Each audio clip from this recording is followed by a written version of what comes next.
नमस्कार विद्यार्थी मित्रांनो, मराठी नोकरी यूट्यूब चॅनलवर आपल्या सर्वांचं स्वागत आहे. आज आपण या व्हिडिओमध्ये वनरक्षक भरती सराव प्रश्नपत्रिका पाहणार आहोत.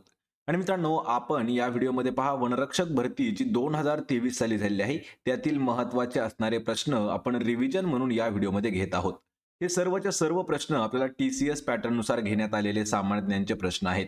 त्यामुळे आपल्याला या व्हिडिओची जर PDF डाउनलोड करायची असेल तर मराठी नोकरी या नावाने आपलं टेलिग्राम चॅनल आहे, सोबतच आपलं WhatsApp चॅनल देखील आहे. दोघांच्याही लिंक मी तुम्हाला डिस्क्रिप्शन मध्ये दिले आहेत, त्या ठिकाणी जाऊन आपण त्यांना जॉईन करा. म्हणजे आपल्याला प्रत्येक व्हिडिओची PDF त्या ठिकाणी उपलब्ध करून देण्यात आलेली आहे. चला तर व्हिडिओला सुरुवात करूया.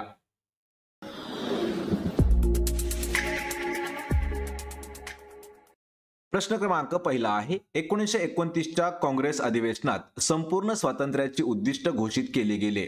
हे अधिवेशन कोणत्या ठिकाणी आयोजित करण्यात आलेले होते? मित्रांनो, प्रश्नाचं जर उत्तर येत असेल तर 3 ते 5 सेकंदामध्ये आपण प्रत्येक प्रश्नाचं उत्तर हे कमेंट करून देण्याचा प्रयत्न करायचा आहे, म्हणजे आपलं रिव्हिजन देखील याच व्हिडिओमध्ये होऊन जाईल. तर या प्रश्नाचं योग्य उत्तर असणार आहे ऑप्शन क्रमांक 2, तर लाहोर हे आपलं या प्रश्नाचं उत्तर होईल.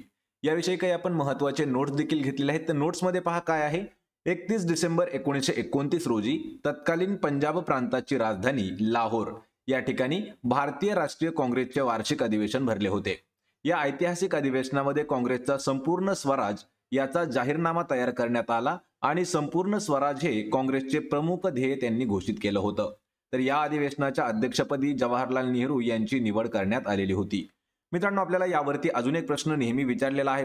1929चं जे काँग्रेसचं अधिवेशन झालं तर त्यामध्ये अध्यक्ष कोण होते? तर लक्षात ठेवायचे, पंडित जवाहरलाल नेहरू 1929च्या लाहोर या ठिकाणी झालेल्या काँग्रेस अधिवेशनाचे अध्यक्ष होते. ऑप्शन क्रमांक 2 आपलं या प्रश्नाचं योग्य उत्तर असणार आहे. यानंतरचा प्रश्न आहे, खाली नमूद केलेल्या कोणत्या राज्यात वा केंद्रशासित प्रदेशात सर्वाधिक संख्येने वन्यजीव अभयारण्ये स्थित आहेत? आपल्याला काय विचारलं या ठिकाणी, बिहार, उत्तर प्रदेश, अंदमान निकोबार आणि मध्य प्रदेश हे 4 ऑप्शन दिलेले आहेत. तर यापैकी असं खालीलपैकी कोणतं राज्य किंवा केंद्रशासित प्रदेश आहे की त्या ठिकाणी सर्वात जास्त वन्यजीव अभयारण्ये आहेत? तर या प्रश्नाचं उत्तर आहे पर्याय क्रमांक 3, तर अंदमान आणि निकोबार ही जी बेट आहे, म्हणजे ऑप्शन मध्ये खाली दिलेल्यापैकी विचारलं आहे. तर अंदमान निकोबार बेटे यावरती सर्वाधिक जास्त संख्येने वन्यजीव अभयारण्य स्थित आहेत. तर मित्रांनो, यामध्ये भारतातील सर्वात जास्त राष्ट्रीय उद्यानं जे आहेत तर हे मध्य प्रदेश या राज्यामध्ये स्थित आहेत. कोणत्या? सर्वात जास्त राष्ट्रीय उद्याने. आणि भारतामध्ये टोटल आपले 500 पेक्षा जास्त अभयारण्य देखील आहेत. आणि अंदमान व निकोबार बेट या केंद्रशासित प्रदेशात सर्वाधिक जास्त वन्यजीव अभयारण्य आहेत. या ठिकाणी 96 वन्यजीव अभयारण्य आणि 9 राष्ट्रीय उद्याने स्थित आहेत. पर्याय क्रमांक 3 आपलं या प्रश्नाचं योग्य उत्तर असणार आहे. मित्रांनो, हा एकदम इम्पॉर्टंट असणारा प्रश्न आहे. आपण नोट करून घेऊ शकता किंवा प्रत्येक व्हिडिओची PDF आपण डाउनलोड करू शकता. त्या प्रत्येकाची लिंक मी तुम्हाला डिस्क्रिप्शन मध्ये दिलेली आहे. यानंतरचा प्रश्न आहे, प्रधानमंत्री सुरक्षा विमा योजना डॅश वयोगटातील लोकांसाठी उपलब्ध आहे. योजना कोणती आहे? प्रधानमंत्री सुरक्षा विमा योजना. तर ही किती वयोगटातील लोकांसाठी उपलब्ध योजना आहे? तर या प्रश्नाचं अचूक उत्तर आहे पर्याय क्रमांक 3, 18 ते 70 वर्ष वयोगटातील जे व्यक्ती आहेत त्यांना लागू होते पंतप्रधान सुरक्षा विमा योजना. यासाठी वयमर्यादा काय आहे? 18 ते 70 वयोगट. प्रधानमंत्री सुरक्षा विमा योजनेत सामील झाल्याच्या नंतर तुम्हाला वार्षिक फक्त 12 रुपये जमा करावे लागणार असतात. आणि योजनेचा लाभ घेण्यासाठी अर्जदाराचं वय 18 ते 70 वर्ष याच्या दरम्यान असणं अनिवार्य आहे. या योजनेअंतर्गत अपघाती मृत्यू किंवा संपूर्ण अपंगत्व आल्यास विमाधारकाला 2 लाख रुपयाची तरतूद करण्यात आलेली आहे. ती योजना कोणती आहे? पंतप्रधान किंवा प्रधानमंत्री सुरक्षा विमा योजना. पर्याय क्रमांक 3 आपलं या प्रश्नाचं योग्य उत्तर होईल. यानंतरचा प्रश्न आहे, 2011च्या जनगणनेनुसार भारतातील कोणत्या राज्यात अनुसूचित जातींची लोकसंख्या सर्वाधिक आहे? प्रश्न जेवढे काही आपल्याला विचारण्यात आलेले आहेत जनगणनेवरती ते सर्वच्या सर्व प्रश्न आपल्याला 2011च्या जनगणनेनुसार विचारण्यात आलेले आहेत. प्रश्न परत एक वेळा पहा, भारतातील कोणत्या राज्यात अनुसूचित जातींची लोकसंख्या ही सर्वात जास्त आहे 2011च्या जनगणनेनुसार? तर या प्रश्नाचं आपलं उत्तर होणार आहे ऑप्शन क्रमांक 1, तर उत्तर प्रदेश हे जे राज्य आहे, उत्तर प्रदेश या राज्यामध्ये 2011च्या जनगणनेनुसार राज्यात अनुसूचित जातींची लोकसंख्या ही सर्वाधिक आहे. उत्तर प्रदेशचे भारतातील सर्वाधिक लोकसंख्या असलेले राज्य देखील आहे उत्तर प्रदेश. आणि उत्तर प्रदेश राज्याच्या एकूण लोकसंख्येच्या 20.69% लोक हे अनुसूचित जातींचे लोक आहेत. पर्याय 1 आपलं या प्रश्नाचं योग्य उत्तर होईल. यानंतरचा प्रश्न आहे, भारतीय राज्यघटनेतील समवर्त यादीची कल्पना खालीलपैकी कोणत्या देशाच्या राज्यघटनेतून घेण्यात आलेली आहे? मित्रांनो, भारताची जी राज्यघटना आहे ही प्रत्येक देशाच्या काही काही महत्त्वाचे जे घटक आहेत वेगवेगळ्या देशातील त्यांच्यावरती आधारित असलेली भारतीय राज्यघटना आहे. त्यातीलच एक हे आहे पहा, समवर्ती यादी. तर याची जी कल्पना आहे ही भारताने कोणत्या देशाच्या राज्यघटनेतून घेतलेली आहे? या प्रश्नाचं उत्तर होईल पहा ऑप्शन क्रमांक 4, तर ऑस्ट्रेलिया जो देश आहे, तर ऑस्ट्रेलिया देशाच्या राज्यघटनेतून भारताने समवर्ती यादीची जी आयडियाज आहे किंवा कल्पना आहे ती घेतलेली आहे. या ठिकाणी पहा, समवर्ती सूची व्यापार, वाणिज्य आणि व्यापार संबंध याचे स्वातंत्र्य आणि संसदेच्या दोन्ही सभागृहांची संयुक्त बैठक ही ऑस्ट्रेलिया देशाच्या राज्यघटनेतून घेण्यात आलेली आहे. पर्याय क्रमांक 4 आपलं या प्रश्नाचं योग्य उत्तर असणार आहे. यानंतरचा प्रश्न आहे पहा, खालीलपैकी कोणत्या कायद्यानुसार प्रांतीय स्तरावरील द्वंद्ववाद रद्द करण्यात आला? मित्रांनो, हा प्रश्न थोडासा महत्वाचा आहे पहा. खालीलपैकी असा कोणता कायदा होता की त्या कायद्या अंतर्गत प्रांतीय स्तरावरती जो होणारा द्विदल किंवा आपण द्वंद्व वाद आहे तो रद्द करण्यात आलेला आहे? तर या प्रश्नाचं योग्य उत्तर आहे पर्याय क्रमांक 4, 1935 चा भारत सरकार जो कायदा आहे, तर या कायद्यानुसार प्रांतीय स्तरावरील द्विदल पद्धत रद्द करण्यात आली होती. भारताच्या प्रांतातील सर्व खात्यांचा कारभार भारतीय प्रतिनिधींच्या हाती सोपवण्यात आला होता 1935 चा भारत सरकारच्या कायद्यानुसार. आणि 3 गोलमेज परिषदानंतर हा जो कायदा आहे हा पास करण्यात आला होता. पर्याय 4 आपलं या प्रश्नाचं योग्य उत्तर असणार आहे. यानंतरचा प्रश्न आहे, धोंडो केशव कर्वे यांनी विधवा विवाह संघाची स्थापना कोणत्या वर्षी केलेली आहे? मित्रांनो, आपल्याला या प्रश्नावरती 2 प्रश्न तयार होतात. तर सर्वात पहिला प्रश्न, विधवा विवाह संघाची स्थापना कोणी केली? लक्षात ठेवायचे, धोंडो केशव कर्वे यांनी विधवा विवाह संघाची स्थापना केली. या ठिकाणी प्रश्न विचारलाय आपल्याला की कोणत्या वर्षी केली, तर ती केली होती पर्याय क्रमांक 1, तर 1893 या वर्षी. लक्षात ठेवा, वर्ष महत्वाचं आहे. 1893 या वर्षी विधवा विवाह संघाची स्थापना करण्यात आली. आणि धोंडो केशव कर्वे यांनी महिलांचं शिक्षण, त्यांचे जे काही हक्क आहेत आणि विधवा पुनर्विवाह यासाठी जवळपास आपल्या जीवनाचे 104 वर्ष जे आहेत हे याच घटनेसाठी किंवा याच समाज सुधारणेसाठी समर्पित केले होते. पर्याय क्रमांक 1 आपलं या प्रश्नाचं योग्य उत्तर होईल. यानंतरचा प्रश्न आहे, कुतुब मिनार कोणी बांधला होता किंवा कुतुब मिनार कधी बांधला होता असा प्रश्न. या ठिकाणी कोणी नाही विचारलं, आपल्याला विचारलंय की कुतुब मिनार कधी बांधण्यात आला होता. तर कुतुब मिनार हा जो आहे हा पर्याय क्रमांक 2, 13व्या शतकाच्या सुरुवातीला कुतुब मिनाराची बांधणी झाली. लक्षात ठेवा, कुतुब मिनार 13व्या शतकाच्या सुरुवातीला बांधला. आणि कुतुब मिनार ही विटांनी बांधलेली जगातील सर्वात उंच इमारत आहे. कुतुब मिनार हा भारताच्या दक्षिण दिल्ली शहरातील मेहरोली या भागामध्ये आहे. लक्षात ठेवा, कोणत्या आहे? दिल्लीमध्ये आहे, पण मेहरोली या भागामध्ये स्थित आहे. आणि ही जी वास्तू आहे हे युनेस्कोने जागतिक वारसा स्थळात देखील घोषित केलेली आहे. पर्याय क्रमांक 2 आपलं या प्रश्नाचं योग्य उत्तर होईल. यानंतरचा प्रश्न आहे, मुंबई कायदेमंडळात 4 ऑगस्ट 1923 रोजी सार्वजनिक ठिकाणी अस्पृश्यांना मुक्त संचार असावा असा ठराव कोणी मांडला? प्रश्न हा खूप महत्वाचा आहे. वर्ष आहे 1923 आणि जे काही अस्पृश्यता आहे यावरती मित्रांनो आपल्याला काही कलमावरती देखील प्रश्न विचारण्यात आलेले आहेत.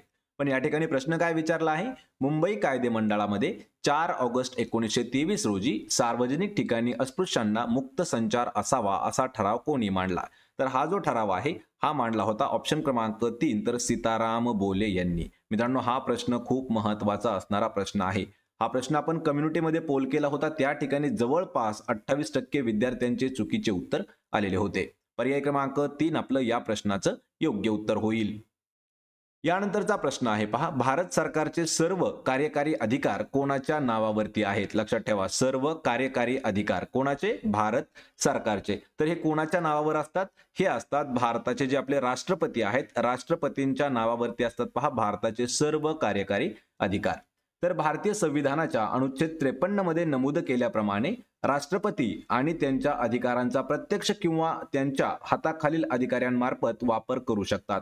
पण प्रत्यक्षात राष्ट्रपतींना दिलेले सर्व कार्यकारी अधिकार मंत्रिमंडळाच्या सल्ल्यानुसार पंतप्रधान हे वापरत असतात. पर्याय 3 आपलं या प्रश्नाचं योग्य उत्तर असणार आहे. यानंतरचा प्रश्न आहे, सुनामीच्या वेळी 2004 मध्ये समुद्राच्या पाण्याखाली बुडालेल्या भारताच्या दक्षिणेकडील भागाचे नाव काय आहे? मित्रांनो, हा प्रश्न खूप महत्वाचा आहे. 2004 लक्षात ठेवा, वर्ष कोणतं आहे? 2004 वेळी ज्यावेळी सुनामी आली तर तेव्हा समुद्राच्या पाण्याखाली बुडालेल्या भारताचा एक दक्षिणेकडील भाग होता. तर त्या भागाचं नाव काय होतं? आणि त्या भागाला म्हटलं जातं पर्याय क्रमांक 1, तर इंदिरा पॉइंट म्हटलं जातं. यावरती सर्वात सोपा प्रश्न विचारला जातो की भारताच्या अति दक्षिणेकडील टोकाचे नाव काय आहे. लक्षात ठेवा, त्यालाच इंदिरा पॉइंट असं म्हटलं जातं. याविषयी काही महत्वाचे पॉइंट्स देखील आहेत. तर पॉइंट्समध्ये पहा, 2004 मध्ये पाण्याखाली बुडालेल्या भारताच्या दक्षिणेकडील भागाचं नाव इंदिरा पॉइंट आहे आणि इंदिरा पॉइंट हे भारताचे दक्षिण टोक म्हणून मानले जाते किंवा ओळखले जाते. हे अंदमान आणि निकोबार द्वीपसमूहातील मोठे निकोबार या बेटावरती स्थित आहे. 2004च्या सुनामीमध्ये येथे राहणाऱ्या 20 कुटुंबांपैकी 16 कुटुंब बेपत्ता झाली होती. लक्षात ठेवा, किती? 16 कुटुंब बेपत्ता झाली होती 20 कुटुंबापैकी. आणि सध्या इंदिरा पॉइंट या ठिकाणी जवळपास भरपूर कुटुंब राहत आहेत. पर्याय एक आपलं या प्रश्नाचं योग्य उत्तर असणार आहे. यानंतरचा प्रश्न आहे, 2022 पर्यंतच्या माहितीनुसार खालीलपैकी कोणते भारतातील सर्वात लहान रेल्वे क्षेत्र होते. मित्रांनो, हा प्रश्न खूप महत्वाचा आहे. आपल्याला जी माहिती दिलेली आहे ही पूर्ण माहिती 2022 पर्यंतचीच आहे. लक्षात ठेवा, कारण हा प्रश्न आपल्याला 2023 मध्ये विचारण्यात आलेला होता. याचे अपडेट जे आहेत आपण हे 2024 आणि 25 नुसार घेतलेले आहेत. तर लक्षात ठेवा, 2022 पर्यंतच्या माहितीनुसार खालीलपैकी कोणते भारतातील सर्वात लहान रेल्वे क्षेत्र होते. आणि ते जे होते ते होते ईशान्य रेल्वे क्षेत्र. ईशान्य रेल्वे क्षेत्र ऑप्शन क्रमांक 3 आपलं या प्रश्नाचं उत्तर असणार आहे. यामध्ये काही पॉइंट्स आहेत पहा. सन 2022 पर्यंतच्या माहितीनुसार ईशान्य रेल्वे क्षेत्र भारतातील सर्वात लहान रेल्वे क्षेत्र आहे. सध्या भारतीय रेल्वेचे 18 झोन आणि 70 विभाग पडलेले आहेत. प्रत्येक विभागाचं नेतृत्व विभागीय रेल्वे व्यवस्थापक करतात, जो झोनच्या महाव्यवस्थापकांना अहवाल देत असतो. तर भारतीय रेल्वेमध्ये सर्वात मोठा झोन जो आहे तो आहे उत्तर रेल्वे झोन आणि सर्वात लहान जो आहे तो आहे ईशान्य रेल्वे क्षेत्र. पर्याय क्रमांक 3 आपलं या प्रश्नाचं योग्य उत्तर होईल. मित्रांनो, हा जो प्रश्न आहे हा जी रेल्वे भरती निघालेली आहे पहा 2025 ची, त्यासाठी महत्वाचा ठरणारा हा प्रश्न देखील असू शकतो. प्रश्न क्रमांक 13 आहे, सह्याद्री पर्वतरांगा म्हणून ओळखल्या जाणाऱ्या महाराष्ट्राच्या पश्चिम घाटाची सरासरी उंची किती आहे. लक्षात ठेवा, सरासरी उंची आपल्याला विचारलेली आहे. तर यांची सरासरी उंची असते पहा, पर्याय क्रमांक 2 1000 ते 1200 मीटर एवढी. मित्रांनो, हा प्रश्न आपल्याला वनरक्षक भरतीमध्ये जवळपास 16 वेळा विचारण्यात आलेला आहे. 2023 लाच हा प्रश्न 16 वेळा विचारण्यात आलेला आहे. प्रश्न खूप महत्वाचा आहे. पहा, यावरती काही पॉइंट्स आहेत. तर सह्याद्री पर्वत रांगांवरून ओळखल्या जाणाऱ्या महाराष्ट्राच्या पश्चिम घाटातील सरासरी उंची जी आहे तर ती आहे 1000 ते 1200 मीटर एवढी. सह्याद्री किंवा पश्चिम घाट ही भारताच्या पश्चिम किनाऱ्या शेजारी उभी असलेली डोंगरांची एक महत्वाची रांग आहे. ही अंदाजे 1700 किलोमीटर लांबीची डोंगर रांग तापी नदीच्या दक्षिणेकडून व महाराष्ट्र गुजरातच्या सीमेशेजारून चालू होते आणि केरळ या राज्यातून जाऊन ती भारताच्या दक्षिण टोकाजवळ पोहोचते. पर्याय 2 आपलं या प्रश्नाचं अचूक उत्तर होणार आहे. यानंतरचा प्रश्न आहे, पहिली आशियाई रिले चॅम्पियनशिप मे 2024 मध्ये कोणत्या ठिकाणी पार पडली. मित्रांनो, हा प्रश्न जो आहे हा 2024च्या आपण करंट अफेअर्स वरती घेतलेला आहे आणि आपण प्रत्येक भरतीमध्ये जवळपास 5 प्रश्न असे आहेत की हे करंट अफेअर्स वरती घेतलेले आहेत. त्यातीलच हा एक प्रश्न आहे. तर या प्रश्नाचं योग्य उत्तर आहे पहा, पर्याय क्रमांक 2. तर बँकॉक या ठिकाणी पहिली आशियाई रिले चॅम्पियनशिप मे 2024 मध्ये पार पडलेली होती. हा प्रश्न मित्रांनो खूप महत्वाचा आहे पहा.